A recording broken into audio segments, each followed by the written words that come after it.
सहनावतु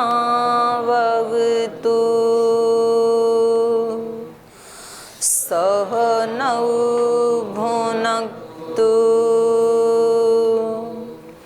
सह वीर्यं करवावहै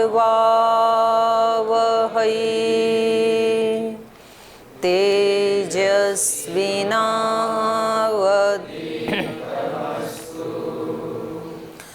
मा विद्विषावहै।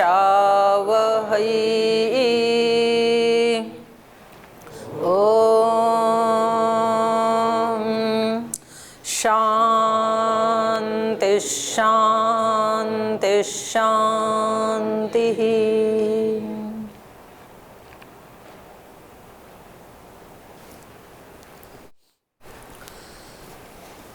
बालकांड में त्रयोदश सर्ग आज हम अध्ययन करेंगे। कल चर्चा चल रही थी अश्वमेध यज्ञ के लिए। अभी योजना बनाई इन्होंने, अपने मंत्रियों को, कुछ विद्वानों को बुला करके, और ये बताया कि भाई यज्ञ जो है वो विधिहीन नहीं होना चाहिए। विधि विहीन यज्ञ जो है वो सद्य कर्ता सद्य विनश्यति। विधिहीनस्य यज्ञस्य, विधिहीन यज्ञ का जो करता है वो तुरंत नष्ट हो जाता है। तो इस पे कल भी चर्चा की थी हमने। यज्ञ का मतलब जो यज्ञशाला में चलता है वो यज्ञ का एक अंश है, और फिर दिन भर जो हमारे जीवन में चलता है वो भी यज्ञ ही है। तो उसमें यदि विधिहीनता होगी तो वो फिर कर्ता को नष्ट कर देती है। विधिहीनता क्या है? आप योग करते हैं और उसकी विधि है शीर्षासन ऐसे करना है, और उसमें कोई ठीक विधि से ना करे, ठीक विधि से नहीं करे तो क्या होगा? फिर गर्दन टूट सकती है, तो मृत्यु हो सकती है। कोई भी आसन ठीक विधि से ना करें तो वो लाभ तो नहीं ही करेगा, लेकिन हानि जरूर करेगा। ऐसा नहीं है कि लाभ नहीं हुआ तो कोई बात नहीं, पर हानि भी तो कोई नहीं होगी, ऐसा नहीं है। हानि भी होती है। फिर जैसा विधान है खाना पकाने का, अन्न को शुद्ध करके, पात्रों को शुद्ध करके, सब जगह साफ सफाई रख के, अच्छी भावना रख करके तब खाना पकाया जाए और तब खाना खाया जाए।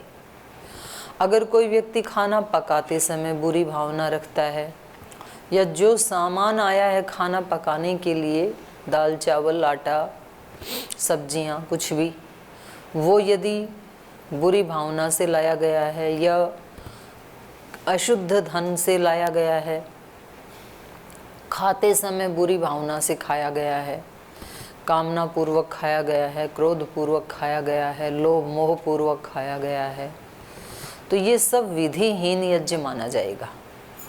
और वो सब क्या करेगा? विष पैदा करेगा। और विष व्यक्ति को मारता है कि तारता है? तो वो मार देगा। ऐसे यज्ञ का जो करता है, ऐसा जो खाना खाएगा तो वो खाने वाले को वो मारेगा। न खाने वाला ठीक है उससे। पढ़ाई करते समय कैसे बैठना चाहिए, कैसे चित्त की स्थिति होनी चाहिए, कैसे सुनना चाहिए, वो यदि नहीं करते हैं। कुछ विद्यार्थी तो पीछे सो जाते हैं, कुछ विद्यार्थी पीछे खेलते रहते हैं, कुछ विद्यार्थी हंसते रहते हैं, कुछ विद्यार्थी पड़ोसी से बात करते रहते हैं। तो ये कैसा यज्ञ है? विद्या अध्ययन का विधिहीन है ये, और ये उस कर्ता का विनाश कर देगा। थोड़े दिन के बाद नष्ट हो जाएगा वो कर्ता। तो ये विधिहीन यज्ञ सब जगह लागू होता है। हम जो भी काम करते हैं वो सब कैसा होना चाहिए?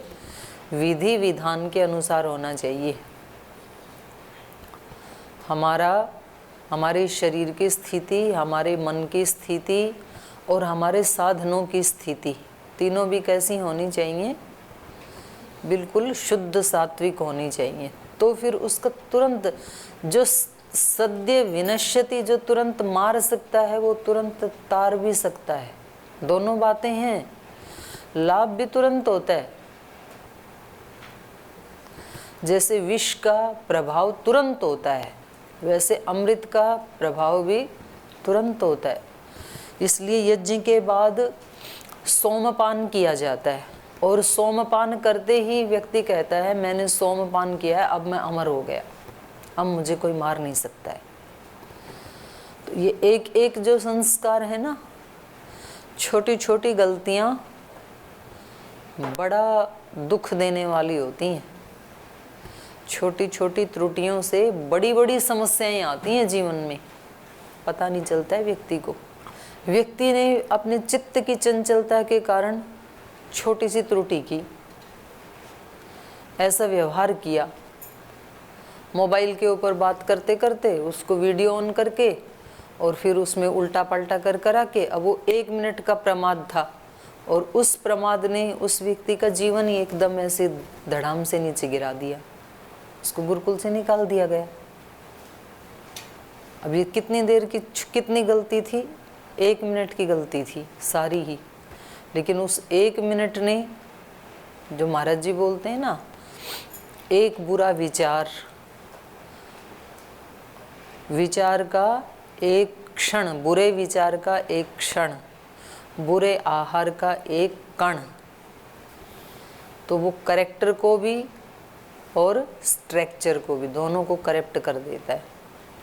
बुरे आहार का एक कण स्ट्रक्चर को बुरा कर देगा, बुरे विचार का एक क्षण करेक्टर को खराब कर देगा, छवि खराब हो जाएगी, जीवन खराब हो जाएगा, आप उभर नहीं पाएंगे फिर कभी भी, क्योंकि अंदर वो ऐसा बैठ जाएगा संस्कार कि जहाँ भी व्यक्ति जाएगा ना उसको वो संस्कार सताएगा। फिर वो कहेगा कहीं यहाँ भी ऐसी भूल ना हो जाए मेरे से, और वो करेगा ही यदि ऐसा संस्कार चल रहा है तो। नहीं करना, हटाना एक एक को। तो ये बहुत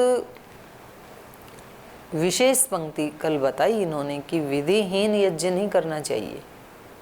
कोई काम आप कर रहे हैं तो उसमें आप एक्स्ट्रा अलर्ट रहें। आपकी थोड़ी देर की छोटी सी भूल, असावधानी आपके जीवन को खतरे में डाल सकती है, और आपकी एक एक क्षण की सजगता आपको बहुत बड़ी उपलब्धि करवा सकती है। जिन्होंने अपने 2-4 महीने भी सजगता पूर्वक बिताई तो एक रिजल्ट सामने आता है। वो जो हमारे सामने रिजल्ट आया, वो जो बड़ों के सामने रिजल्ट आया, तो उससे व्यक्ति की छवि चेंज हो जाती है। गुरुजनों की दृष्टि में छवि ऊंची भी हो जाती है, छवि नीची भी हो जाती है। और कहने के लिए एक ही कक्षा है, एक ही जैसी दिनचर्या है, एक ही जैसा भोजन है, एक ही जैसे 24 घंटे हैं, सब कुछ एक ही जैसा है, लेकिन उस एक जैसे में भी सबके जीवन में अलग अलग उपलब्धियां हैं। किसी की विद्या ज़्यादा बढ़ रही है, किसी का व्रत अभ्यास ज़्यादा बढ़ रहा है, किसी की साधना बढ़ रही है, किसी का प्रमाद बढ़ रहा है, किसी का आलस्य बढ़ रहा है, किसी का गुस्सा बढ़ रहा है, किसी का द्वेष बढ़ रहा है, किसी की घृणा बढ़ रही, सबकी अलग अलग उपलब्धियां। तो ये अपने ऊपर निर्भर करता है। फिर हम दूसरों को ब्लेम देते रहो। आपके ब्लेम देने से आपका जीवन तो सुधरेगा नहीं, और जिसको ब्लेम दे रहे हो वो स्वीकार करेगा नहीं। नुकसान आपका होना है। किसी को ब्लेम मत करो। आप कैसी भी परिस्थिति क्यों ना, उसमें आप कैसे रिस्पॉन्ड कर रहे हो ये महत्वपूर्ण है। तो आज आपने ध्यान से योग किया। कल बताया था आपको कि आप ध्यान से योग करना, तो आज ध्यान से किया। तो क्या आज आपको अच्छा लगा? 10 वाक्य बताओ। हाँ जी बताओ स्वामी जी। जैसे भगवान जी ने प्रकृति बनाई है, ऐसे हमारे अंदर ओम जी चरण स्पर्श। जैसे भगवान ने सृष्टि को रचा, वो रजस सत्वगुण है, रजोगुण है, तमोगुण है, ऐसे ही हमारे शरीर में होते हैं। तो भगवान की सृष्टि में कोई गलती नहीं है, दोष तो नहीं। दोष नहीं है। तो दोष हमारी सोच में होता है। तो स्वामी जी ने ये बोला, उस ज्ञान का, सत्व का, रजोगुण का, तमोगुण का किस तरह से हम प्रयोग करते हैं। हाँ, तो अच्छी बात सीख के, महत्वपूर्ण बात थी आज की। ना प्रकृति में दोष है, ना पुरुष में दोष है, सृष्टि में दोष है, और ना उस प्रकृति से बनने वाली सृष्टि में दोष है। तो दोष किस में है? हमारे अज्ञान में। उसके दुरुपयोग करने में दोष है, और सदुपयोग करने में वो धन्य कर देती है। और ज्ञान का कभी भी दुरुपयोग न करे, शक्ति का कभी दुरुपयोग न करे। हाँ, आज ध्यान से सुना भाई। ज्ञान का, सत्य का, संबंधों का, संपत्ति का, सत्ता का, सामर्थ्य का, सद्विचार का, कितना भी बढ़ाओ, जो भी अपने पास सामर्थ्य है उस सब का दुरुपयोग नहीं करना। सदुपयोग करना यज्ञ है जी। और दुरुपयोग करना उस यज्ञ को खंडित करना है। तो कितना हमने सदुपयोग किया, कितना कर रहे हैं। कुछ ने तो वहीं की वहीं सदुपयोग कर दिया यज्ञशाला में, तुरंत प्रभाव से ही। अभी अभी महाराज जी बता के गए कि दुरुपयोग नहीं करना अपनी शक्तियों का, तुरंत ही कर दिया काम। तो ऐसे भी ये भी हो सकता है। और किसी ने याद रख के, कम से कम आज के दिन तो याद रखा, तो एक दिन तो सुधर ही गया कम से कम। तो ये अपने ऊपर निर्भर करता है। अब दोष दूसरे के अंदर ढूंढते रहो आप, तो नुकसान तो आपका हो ही गया। लेकिन जी, अच्छा आपने याद रखा, ध्यान से किया आपने योग। और बताएंगे इसके अतिरिक्त किसी ने? जी बताइए। ओम दीदी प्रणाम। अपने मति भक्ति शक्ति का दुरुपयोग नहीं करना। हाँ, और भीड़ में भेड़ की चाल नहीं चलना। हाँ। और दुरुपयोग नहीं करना, इसके साथ ये भी सदुपयोग जरूर करना। ये छिपा ही हुआ है। जब ये कहा ना दुरुपयोग नहीं करना, तो कुछ ऐसे भी हैं कि दुरुपयोग तो नहीं करेंगे पर सदुपयोग भी नहीं करेंगे। बुद्धि तो खूब है, लेकिन दुरुपयोग तो नहीं करेंगे, पर उससे कुछ नया सृजन भी नहीं करेंगे। तो उसके साथ ही ये भी जुड़ा हुआ है। महर्षि दयानंद जैसे दोनों बातें बोलते हैं ना, ऐसा करें, ऐसा कदापि ना करें। तो उनमें से चाहे करें ऐसे बोलें महापुरुष, तो भी उसका अर्थ यही होगा कि इससे विपरीत ना करें। और अगर ऐसे कहा जाता है कि ऐसे ना करें, इसका मतलब उसका विपरीत वाला जरूर करें। दुरुपयोग ना करें, इसका मतलब है सदुपयोग जरूर करें, नहीं तो फिर जंग लग जाएगा रखे रखे। और एक बात और कहती, योगी का जीवन सेवा, साधना और सिमरन के लिए होता है। हाँ, देखो आप जब ध्यान से सुनते हो तो याद रहती है ना चीज़ें। सेवा, साधना, सुमिरन, और दो में कहेंगे तो सुमिरन और सेवा, क्योंकि साधना सुमिरन में ही आ जाती है। फिर 3 शब्दों में भी कह सकते हैं, 2 में कहेंगे तो 2 में भी कह सकते हैं। और कोई आप में से नई चीज़ आज लाया हो? हाँ जी, जयदेव जी, इसके अतिरिक्त कुछ नई लाए हो आप?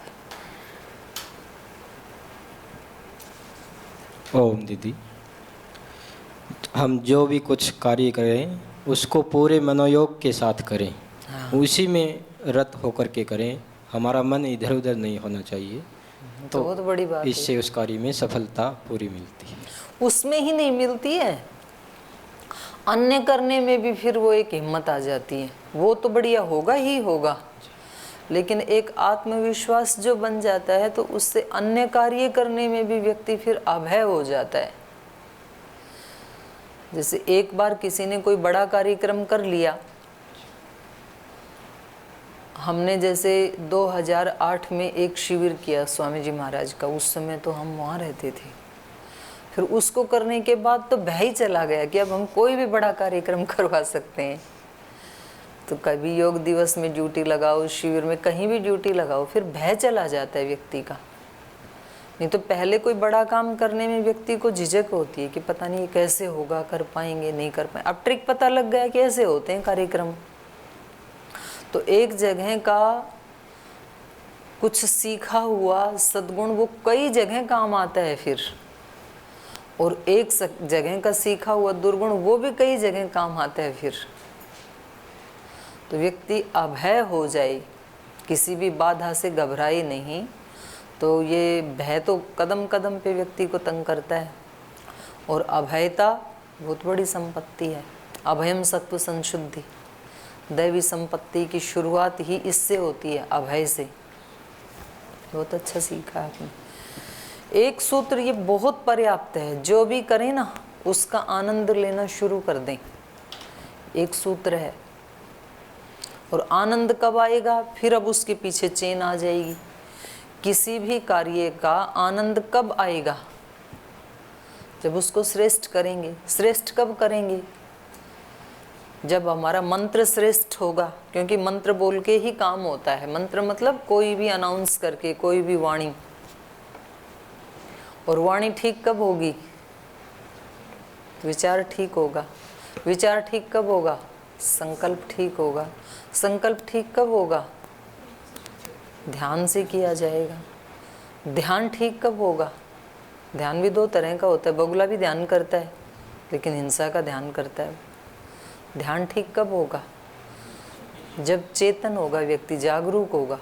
तो ये पूरी चेन आ जाएगी। अब देखो, इस एक सूत्र के पीछे मुझे क्या करना है? अपने काम को आनंद पूर्वक करना है, उसमें पूरा रस लेते हुए करना है। अब इसके पीछे पूरा एक इसका परिवार आ जाएगा। और लास्ट में आप जाके रुकेंगे ब्रह्म के ऊपर। अभी तो इतना पढ़ा है, इसलिए यहाँ तक ही बताया मैंने। नारद सनत कुमार का संवाद चल रहा है ना। और कोई क्या लेके आया जी? कोई नई बात बताएंगे? हाँ बताओ। इधर इनको भी दो, आगे दो, फिर पीछे देना। वो पूछे दीदी, महाराज जी बोले योग से कंप्लीट एक्सप्रेशन, कंप्लीट ट्रांसफॉर्मेशन। हाँ। जैसे डिवाइन एक्सप्रेशन एक्सप्रेशन और डिवाइन ट्रांसफॉर्मेशन। हाँ, तो ये अपने आप में एक बहुत बड़ा ये सूत्र है। ये सूत्र हैं गुरु जी के, डायरी में लिख सकते हैं इनको। डिवाइन एक्सप्रेशन, अब इसमें सब कुछ आ गया। डिवाइन एक्सप्रेशन करने तब झगड़ा होगा? झगड़ा तो डिवाइन एक्सप्रेशन नहीं है। इंद्रियों का, वाणी का, हाथ पैर का, ये डिवाइन एक्सप्रेशन थोड़ी है। कैसा है ये? ये तो आसुरी एक्सप्रेशन है। तो जिस व्यक्ति ने ये सूत्र पकड़ लिया कि एक्सप्रेशन कैसा होना चाहिए, डिवाइन, तो उसके काम कैसे होंगे? काम कैसे करेगा वो? दिव्यता से करेगा, क्योंकि काम कैसे होना चाहिए उसका? दिव्य, डिवाइन। तो झाड़ू भी लगाएगा तो कैसी लगाएगा? कमरे में ऐसे नहीं मार देगा इधर उधर। वो उसकी झाड़ू भी बोलेगी कि किसी ने लगाई है, किसी बंदे ने सफाई की है आज। Divine expression. वाणी का एक्सप्रेशन कैसे करेगा? दृष्टि का कैसे करेगा? मन का कैसे करेगा? तो कुछ तो दूसरे को दिखेंगे, कुछ तो खुद को ही दिखेंगे। विचार, मन, ये तो खुद को दिखेंगे कि कैसा एक्सप्रेशन हो रहा है मेरा। डिवाइन एक्सप्रेशन में मतलब पूरा एडी से चोटी तक की ताकत लग जाएगी हर चीज का डिवाइन एक्सप्रेशन करने में।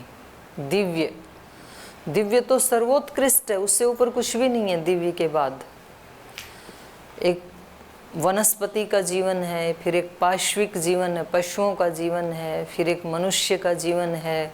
मनुष्य में भी फिर एक निम्न कोटि का जीवन है, एक सामान्य कोटि का जीवन है, एक उच्च कोटि का जीवन है, एक उच्चतर उच्चतम कोटि का जीवन है, फिर उसमें भी सबसे ऊपर दिव्य जीवन है।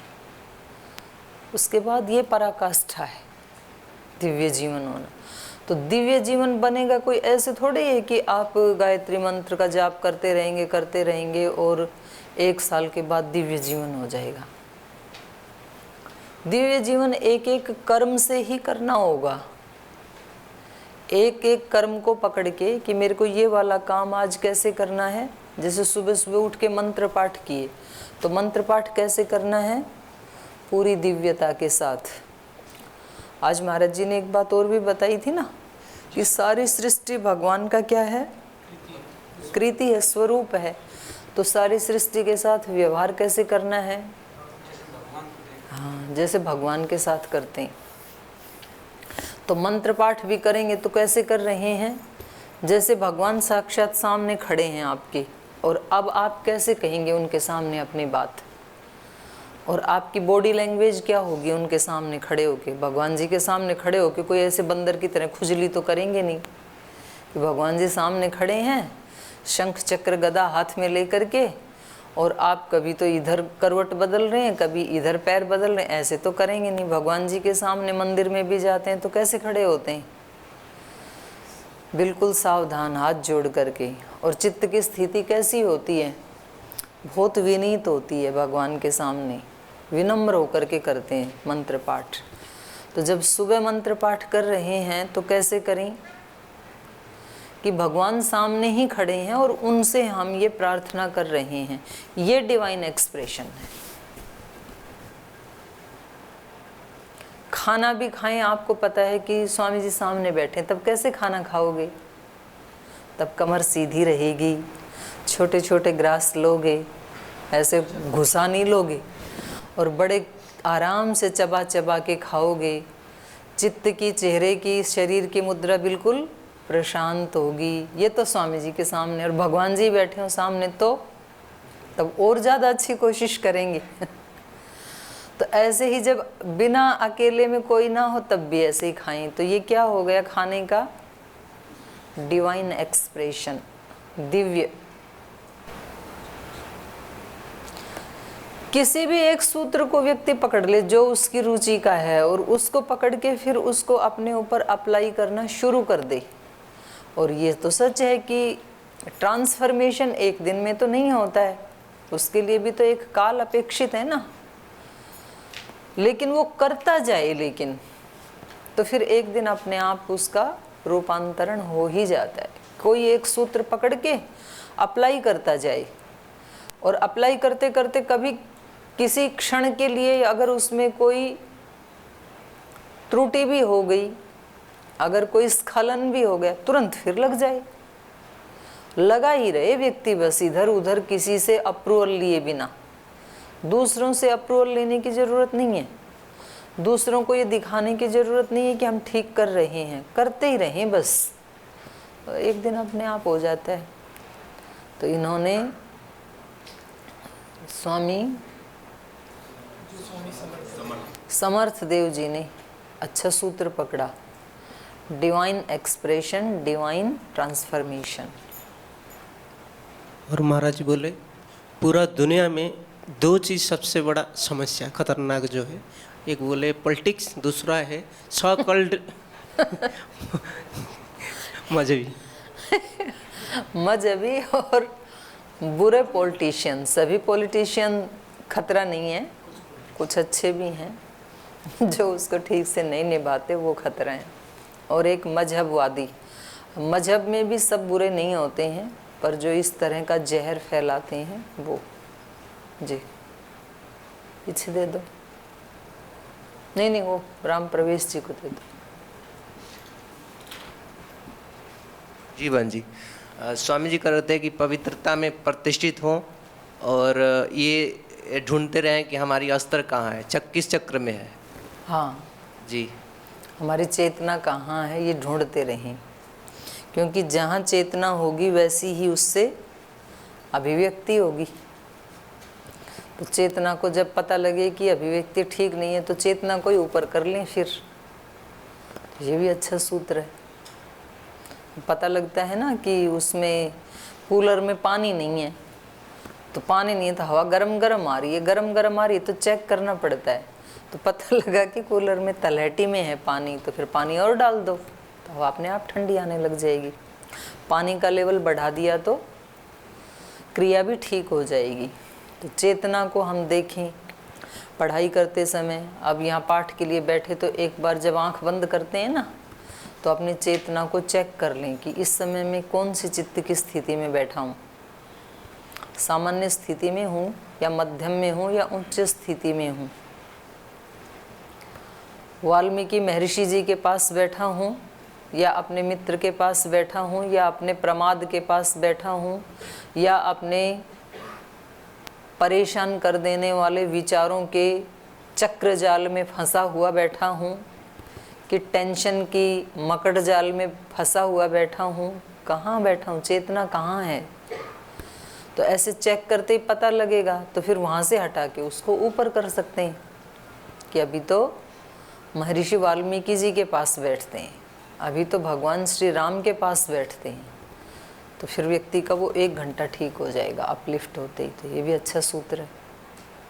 ओम दीदी, स्वामी जी ने कहा था कि भगवान ने हमें अनंत ज्ञान, अनंत श्रद्धा और सामर्थ्य से युक्त किया है, पर उसको अभिव्यक्त करने की आवश्यकता है, एक्सप्रेस करने की आवश्यकता है। हाँ, तो कई बार साइलेंट रहती है उसको एक्सप्रेस करने की आवश्यकता है। और एक्सप्रेस कैसे करना है ये फिर इन्होंने पूरा कर दिया, स्वामी समर्थ देव जी ने। एक्सप्रेस भी इतने भयानक ढंग से मत करना। कभी कभी तो इतने भयानक ढंग से करते हैं ना कि वो आसपास वाले भाग जाते हैं, फिर ये हो क्या गया यहाँ, कैसे थोड़ी देर में सब खेल। अभी यज्ञशाला में इतना सुंदर यज्ञ योग हो रहा था, अभी ये क्या तांडव शुरू हो गया। तो ये एक्सप्रेशन ऐसे अपनी शक्तियों का, सामर्थ्य का अभिव्यक्तिकरण, ये दुरुपयोग है। सदुपयोग कैसे करना है वो भी बताना है। और इधर बहनों को भी दे देनी, उधर दे दो पूजा को जी। उधर पीछे भाइयों का वो माइक उधर ही रहने दो, भाइयों के पास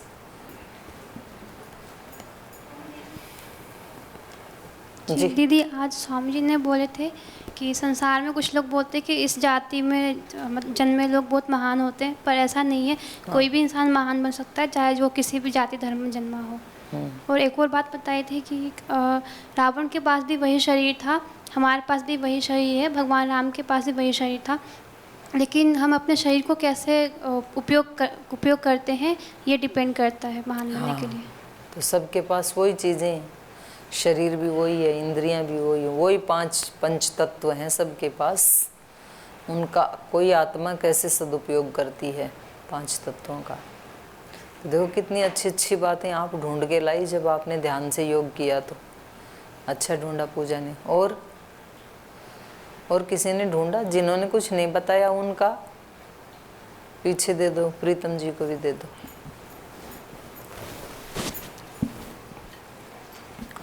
और आप एक डायरी बना लो, वैसे तो महाराज जी बताते ही हैं रोजाना, तो फिर आपकी डायरी में 15 दिन में चेक किया करूँगी। जब महाराज जी योग कराते हैं ना, तो डेट डाल के, जैसे आज 29 तारीख है, तो 29 तारीख को आपको सबसे अच्छी क्या बात लगी, तो ऐसे आप 5 से 10 बातें उसमें आप नोट करो जो आपको सबसे अच्छी लगी। फिर आपका 15 दिन में एक बार मैं चेक करूँगी, ठीक है? ओम दीदी ठीक है। हाँ, तो आप तो बोले ही नहीं जैसे। तो ओम दीदी जी जी, आज परम पूज्य स्वामी जी ने एक बात कही कि जब हम कोई शास्त्र कंठस्थ करते हैं, जिसे गीता कंठस्थ करते हैं, तो भगवान श्री कृष्ण का हमारे अंदर अवतरण हो जाता है। और इसी प्रकार से कोई शास्त्र कंठस्थ करते तो पाणिनि, पतंजलि, कपिल, कणाद, जैमिनी, गौतम आदि का भी अवतरण हो जाता है। ये बात मुझे बहुत अच्छी लगी आज की। जी जी। तो इसको ये बात अच्छी लगी, लेकिन वो अवतरण तो हो जाता है, लेकिन उस अवतरित हुए के साथ हम जुड़े कि नहीं जुड़े, और फिर हमने उनका सदुपयोग किया कि नहीं किया, ये फिर अगला हो जाता है। अब शास्त्र स्मरण तो रावण ने भी किए, 4 वेद तो रट मारे, लेकिन उसने उसके साथ तादाद में नहीं किया, समापत्ति नहीं की, तो उसका सदुपयोग नहीं कर पाया फिर। तो जब भी हम कोई शास्त्र पढ़ते हैं, तो जो उसके प्रणेता हैं, स्वाध्यायाद इष्ट देवता संप्रयोग, स्वाध्याय करने से इष्ट देव के साथ हमारा संबंध स्थापित हो जाता है। एक अर्थ हो गया। इष्ट देव मतलब जो पढ़ रहे हैं उस समय तो वही हमारा इष्ट देव है। रामायण पढ़ रहे हैं तो इस समय रामायण का जो प्रणेता है वही हमारा इष्ट देव है, राम ही हमारा इष्ट देव है, माता सीता ही इष्ट देव है। यहीं से कोई ना कोई हमारा इष्ट देव होगा, हनुमान इष्ट देव है, इसीलिए तो पढ़ रहे हैं। इनमें से किसी न किसी के प्रति हमारी श्रद्धा विशेष होती है, इसलिए तो हम पढ़ते हैं उसको।